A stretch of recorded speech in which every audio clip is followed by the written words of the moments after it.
ఆంధ్రప్రదేశ్కి మోడీ ఇస్తున్న గిఫ్టులు భారతీయ జనతా పార్టీ వాళ్ళు చెప్పుకోలేకపోతున్నారు.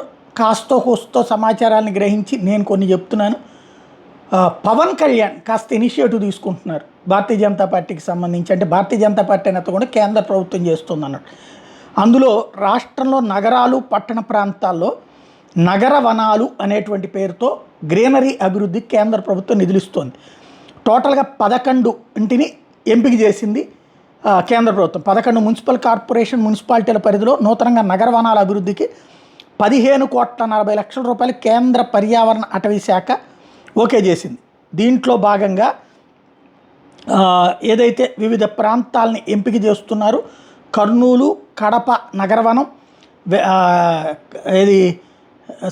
ఒకటి టోటల్గా ఈ నిధులతో గార్గేయపురం నగరవనం, కర్నూలు నగరవనం, కడప నగరవనం, వెలగాడ నగరవనం, నెల్లిమర్ల చిత్తూరు డైరీ నగరవనం, చిత్తూరు కలిగిరి కొండ నగరవనం, కలిగిరికొండ నగరవనం, చిత్తూరు కైలాసగిరి నగరవనం, శ్రీకాళహస్తి ప్రకాశరావుపాలెం నగరవనం, తాడేపల్లిగూడెం శ్రీకృష్ణదేవరాయ కోట ఎకో పార్క్ నగరవనం, Penukonda Batrepalli waterfalls eco park నగరవనం, కదిరి కాశీబుగ్గ నగరవనం, Palasa eastern ghat biodiversity centre నగరవనం, విశాఖపట్నాన్ని అభివృద్ధి చేస్తామని చెప్పేసి పవన్ కళ్యాణ్ ప్రకటించడం అన్నటువంటిది ఇంపార్టెంట్.